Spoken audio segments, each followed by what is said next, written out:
Good afternoon. My name is Ruben, and this is my final project. So, first, I'm going to start off by talking about my theory of writing essay before revisions. In my theory of writing essay before revisions, I was able to have everything that was asked for in my essay. I had the description of my next event, along with how that event affected my thoughts about reading, writing, or learning, a description of the question that I was going to be exploring in my essay, an analysis of my first secondary source and how it relates to myself, analysis on my second secondary source and how it relates to myself, and then an analysis on how my secondary sources helped answer my research question. Following that was the conversation that me and Mr. Sears had during our interview, followed with an analysis of the interviews as primary source and how it related to myself or my secondary sources. Following that was what I learned throughout the whole research project, and the last paragraph was what I would like from my audience to get out of my research project. However, there were a few areas of error that needed work on my essay, and some of those suggested areas of error that needed revision were audience issues, such as not thoroughly explaining things to my audience, and the further development of my discussion of primary sources by comparing and contrasting to myself or my secondary sources. So the first revision that I made was correcting the term nexus event. Each time that I use the term nexus event, such as here, here, or here, I decided to change that to the term past experience.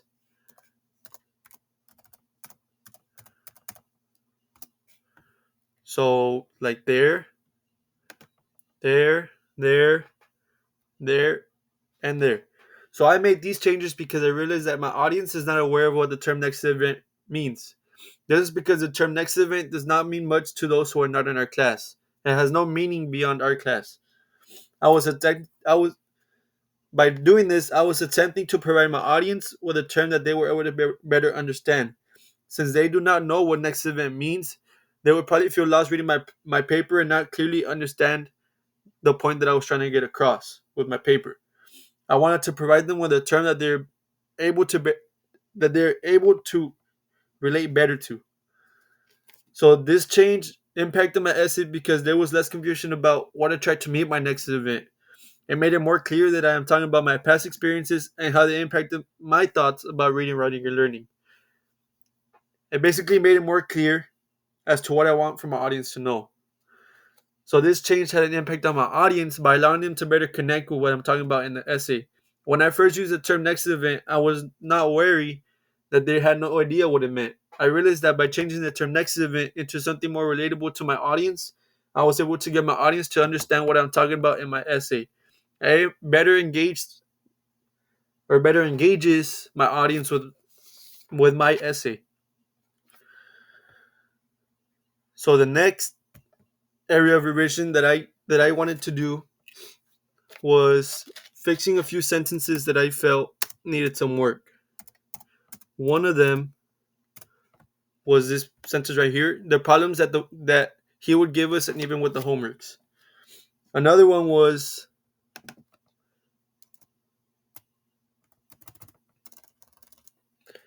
this sentence right here, where he is supposed to put all the merchandise and ensure that all merchandise is in the right place. And another sentence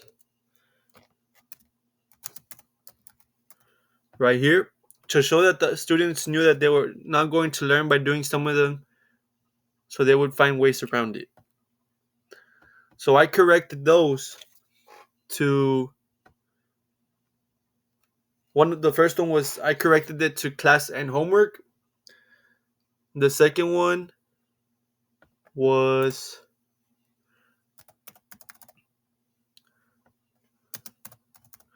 where merchandise such as clothes and shoes are supposed to be placed. And the last one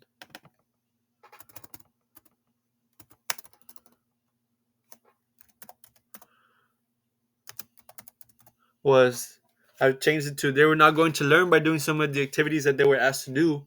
Because of this, the students would find ways around the activities to help to to better help them learn. So I made these changes because I felt like these sentences messed with the flow of the essay. I felt as if these sentences had excess words that did not need to be there.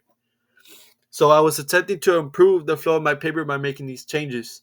Some of these words in these sentences felt redundant, and by shortening or adding words, I was able to better flow the paper and create better understanding for the audience.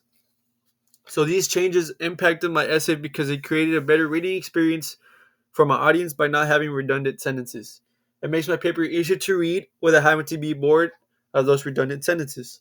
I wanted to have sentences that were rich and right to the point without beating around the bush. So these changes had an impact for my audience by creating a better reading experience for them. It allows for them to gain a better understanding of the topics by reading sentences that are more clear and concise. Readers like to read things that are straight to the point rather than reading long sentences. So my next area that I decided to revise were these two sentences right here. When I said it shows us and why it is that. So I changed those to the article and becoming aware of our learning style and the factors to prove why we might have that learning style, which are over here.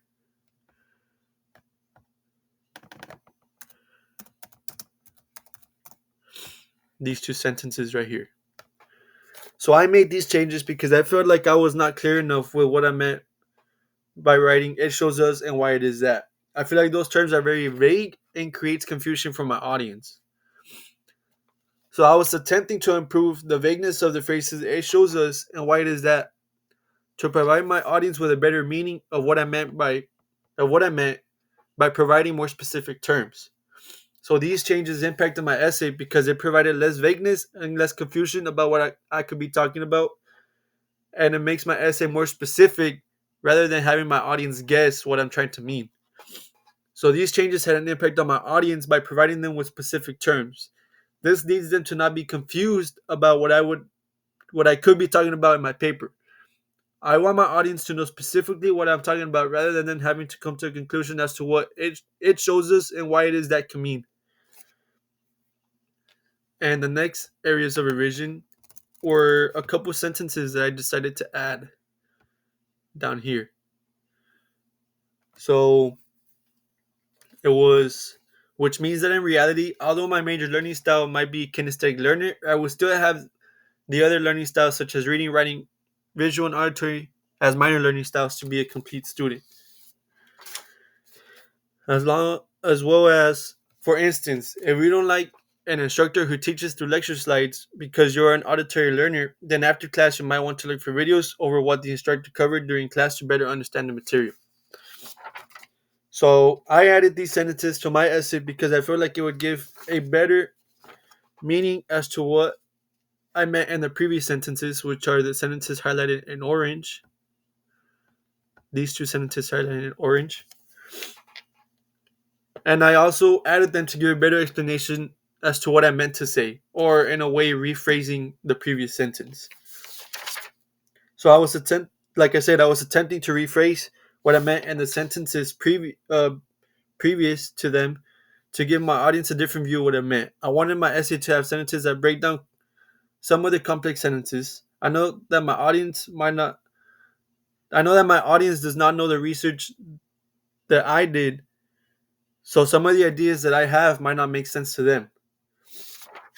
So these changes impacted my essay by providing a different view of what I meant in the previous sentences. It creates a better understanding as to what I'm talking about, since some of my audience or some of what I talk about might not make sense to those who are reading my paper without having prior knowledge to the topic. So these changes had an impact on my audience by providing them with a rephrasing of sentences so they were able to better make sense of what I mean. I realize that some of my audience might not know what I'm talking about, since not everyone knows what my research is but me. It helps provide my audience with simpler sentences that make more sense to them. So those are the basically all the changes that I made to my essay. However, these sentences highlighted in orange were some of these suggested areas of error that needed revision. I was suggested to revise my paper by further developing my discussion of my primary source by comparing and contrasting to me. However, as I read my essay back, I realized that I had already included uh, these discussions in my essay. I actually had compared them to my primary source, which is this first one, this first orange sentence. No, this first orange sentence, and my secondary source, which is the second sentence.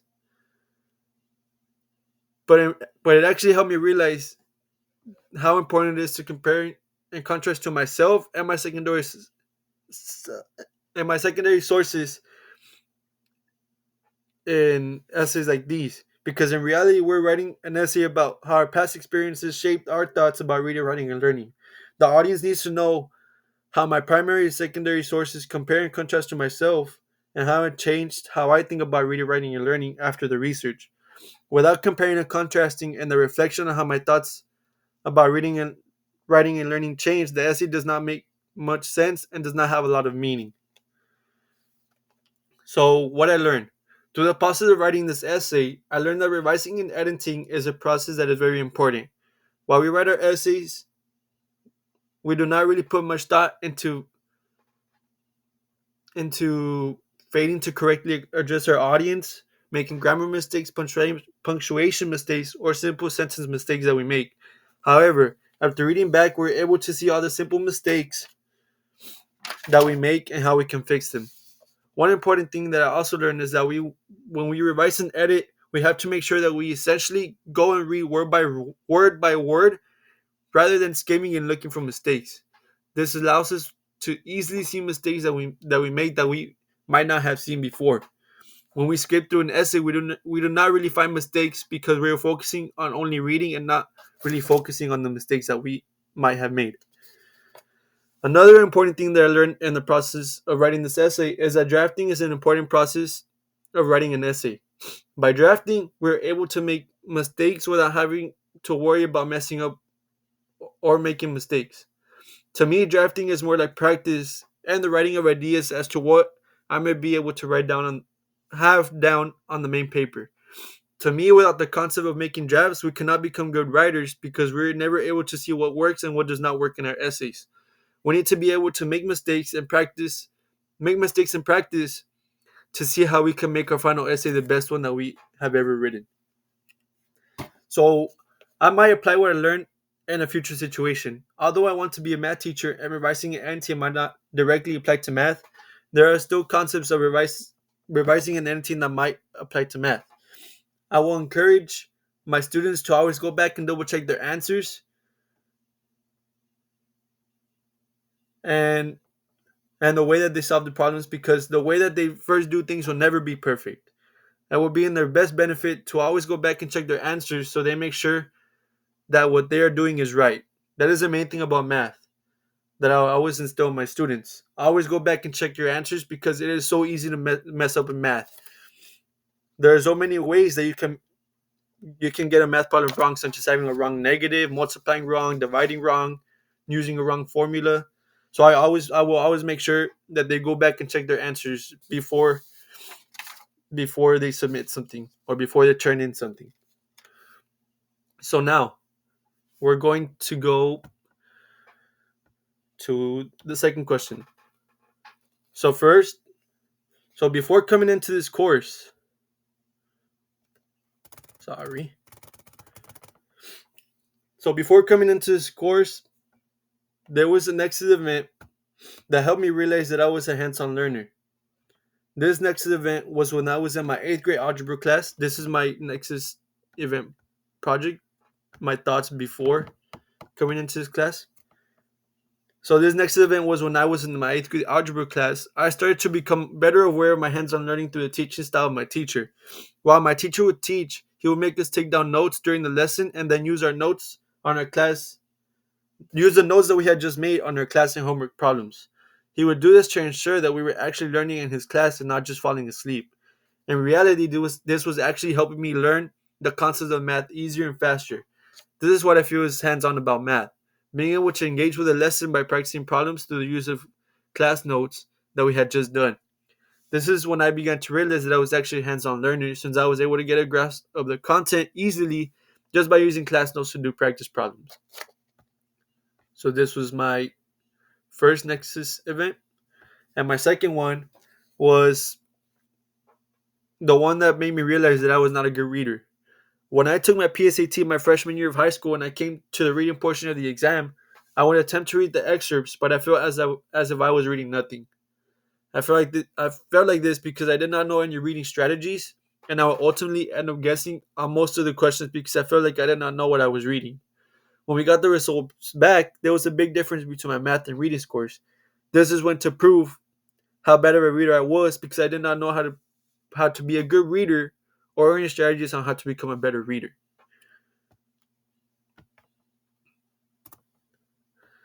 So this brings me to what I have learned throughout this class.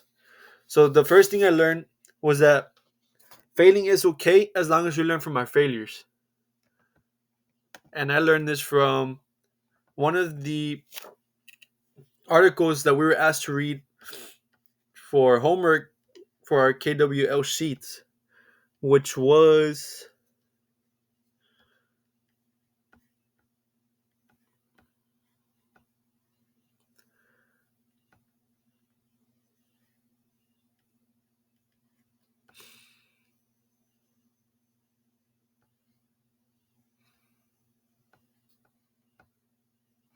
right here. 4.2, failure can be an important part of the writing development. So I was surprised when I was reading this because I never thought of failing in this sense. I always wanted to be perfect and not wanting to make any mistakes. I am one of those who always wants everything to be perfect. So I think that by taking this into consideration, I am now more open to making mistakes. This will allow me to take a deeper dive into my learning, into the learning process without having to be perfect. I now understand that failing is okay as long as I learn from the mistakes that I make. Now I know that I don't always have to be perfect, and it is okay if I'm making mistakes as long as I'm learning from them. So I want to be a coach in the future, and I feel like this is an important concept that my players should have. I would like for my players to be okay with failing because it will allow them to learn from their mistakes and know what to correct for next time. I will not be one of those coaches, or I hope to not be one of those coaches, that gets instantly mad at my players for making mistakes as long as I see that they learn from the mistakes they make.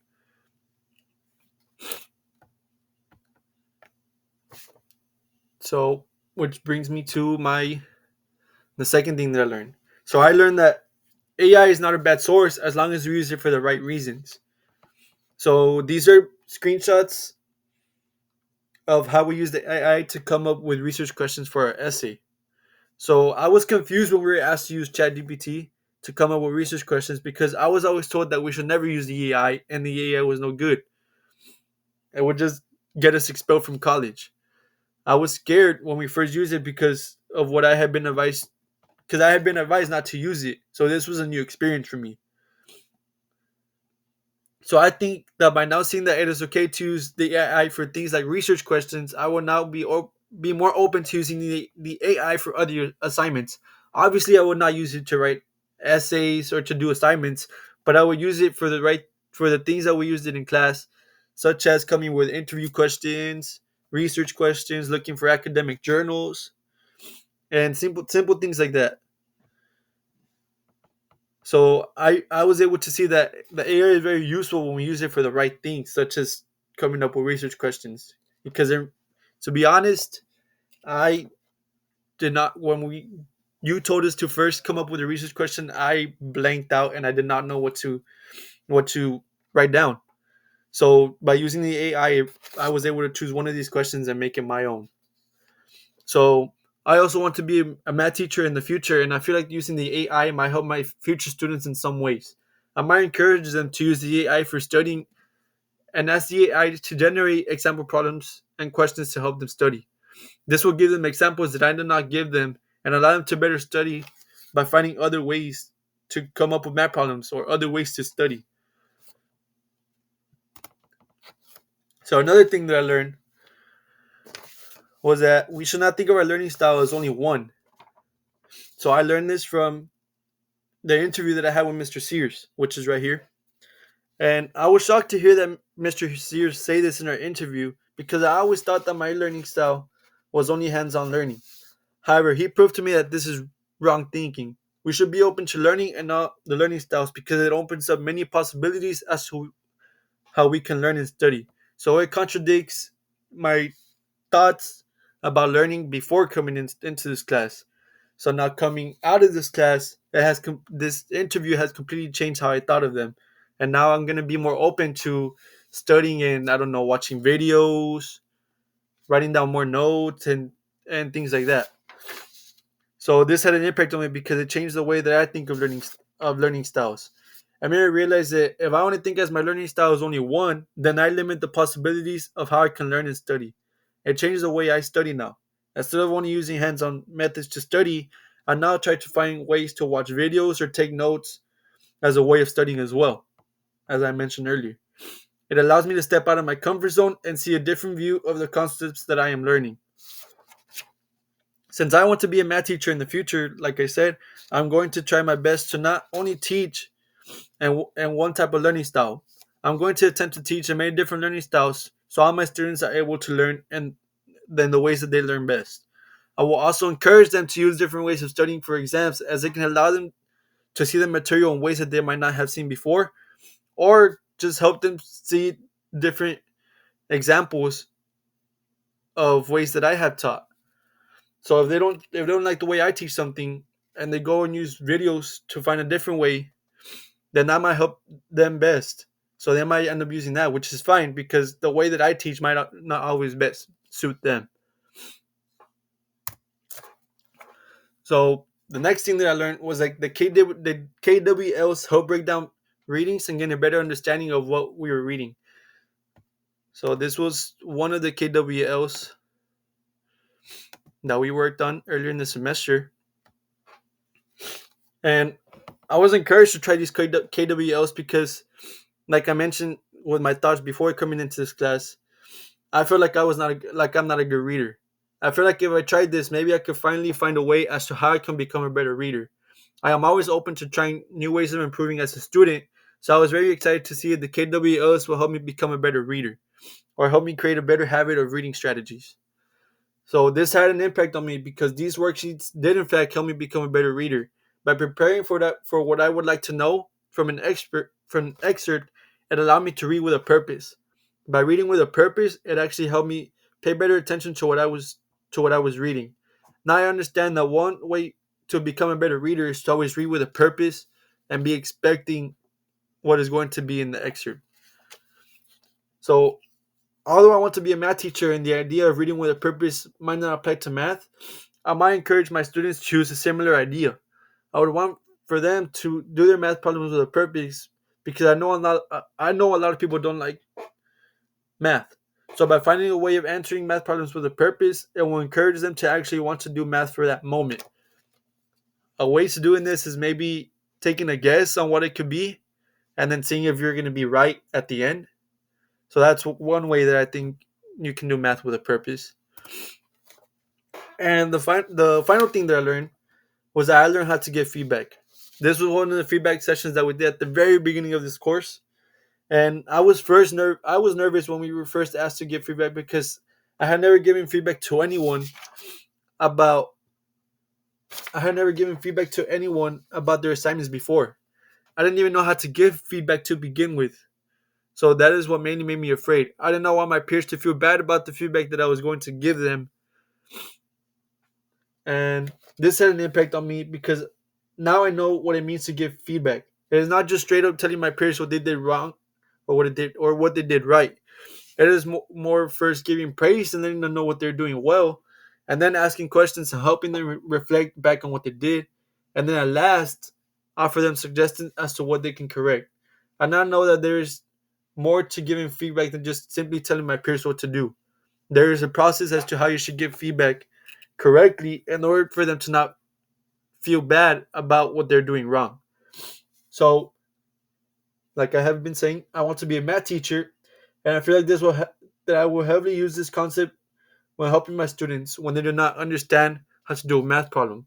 I will always let them know what they're doing right with their steps before I even correct them, so they can have a feeling of accomplishment. Then I will go ahead and help them reflect and give them feedback on how they can get to the correct steps on how to solve the math problems. I do not want to give my students the answers right away, as it will not help them with the learning process at all. They'll just get used to asking me for answers rather than trying to learn. So, which brings me to the work that was the most challenging for me this semester. I feel like the work that was most challenging for me this semester was Project 3. This work was challenging for me because it pushed me way out of my comfort zone. I feel uncomfortable hearing myself talk, so it was very hard to get myself to make this video, just like the one I'm making right now. It feels very uncomfortable. Another reason as to why it was challenging was because it feels awkward talking in front of a camera. In a sense, that feels like I'm talking to myself, and I don't like talking to myself. So let me show a quick clip of this.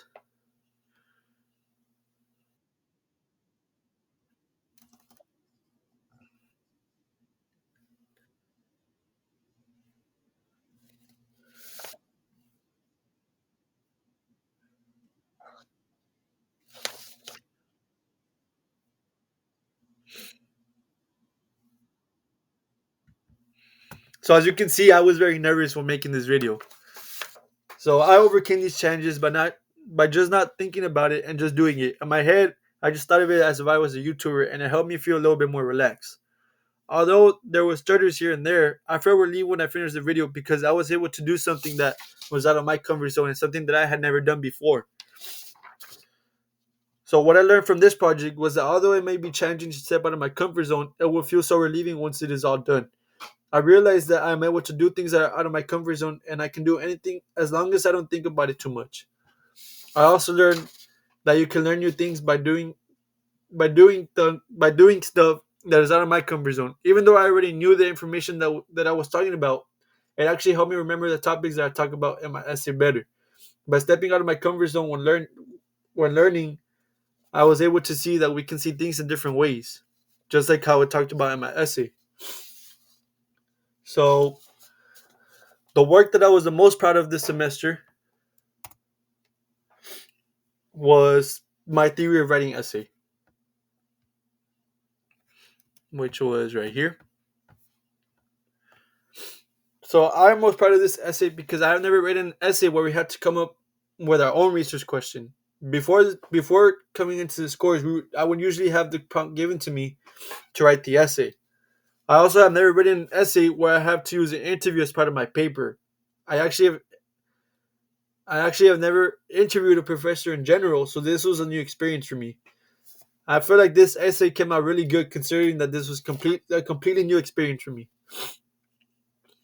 So what I learned from this project is that I'm actually a pretty decent writer.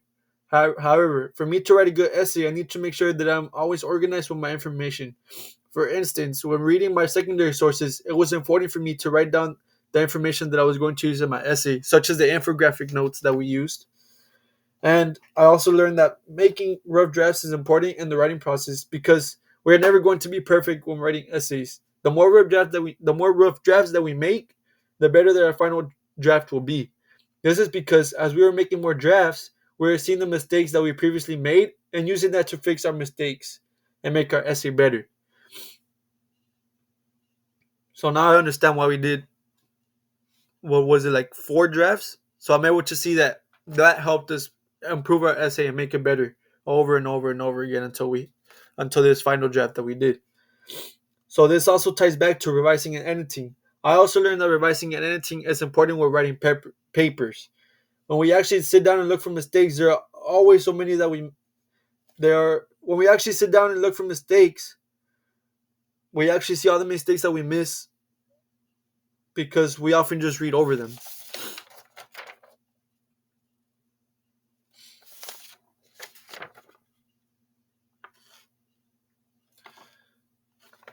And this brings me to my final point.